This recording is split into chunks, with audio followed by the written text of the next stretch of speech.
After winning the NFC North in 2022, the Minnesota Vikings are looking for that next rung on the ladder. They had a big offseason, though. They got rid of a lot of big names, and to me it's a little puzzling. Obviously Adam Thielen was a guy that maybe still had a little something left in the tank, but they cut him. They cut Dalvin Cook, and then they traded Zadarius Smith. They cut Eric Kendricks. Just across the board, there was a lot of wow, what's going on right now? And the Vikings right now, there is a lot of guys that are going to have to step up and fill those specific roles. And with that, there's players we're going to have to watch heading into training camp. And I think it all starts with Brian Asamoah. Like we mentioned, the Vikings did release Eric Kendricks, the absolute heat-seeking missile middle linebacker they've had for a while now.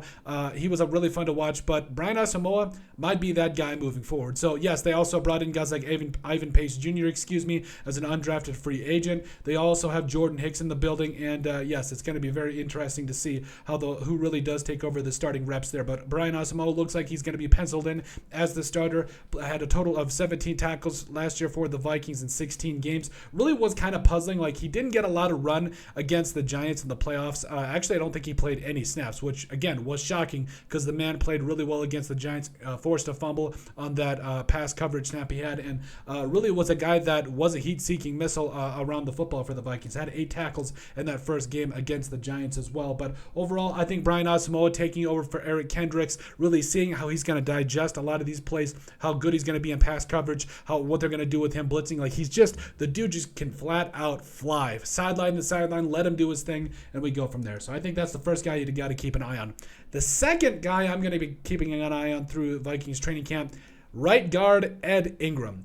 I don't even know what to say anymore, because Ed Ingram, to me, has, as a former second-round pick, I know that you have to be able to pump the brakes. You got to be able to be a little bit, forgiving, if you will. You got to give a little bit of mercy, because he was coming from college all the way to the NFL, was a big jump and all that, but yeah, there was a lot left to be desired. 1,168 snaps for the Vikings last year. Even though he didn't miss a snap, you probably wish he would have, because he allowed 11 sacks, also had 4 penalties, and had a 57.1 overall PFF grade. It was tough to watch. And I understand that, let's be real, even though he was not good, he was an upgrade over guys that we've seen in the past. I'm not naming any names, but like Dakota Dozier. Anyway, this is a guy that, quite honestly, he needs to get better in year 2. I know we saw some glimpses as the year went on in 2022, but I need to see some major jumps from Ed Ingram, because this offensive line, the interior that is, cannot submit, or they cannot allow as many pressures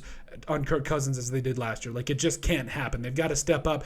Garrett Bradbury took a big step this last year. And Ezra Cleveland hasn't been bad, but I know we've seen worse. But I really need Ed Ingram and guys like Ezra Cleveland and Garrett Bradbury to continue to step up and really protect Kirk Cousins, because that's where it all starts up front. I'm not worried about Brian O'Neill or Christian Darrisaw, the stud tackles there for the Vikings. Just step it up on the inside, and I think it starts with right guard Ed Ingram. And then player number 3, the speed man himself. And I'm not just talking about because this man can run.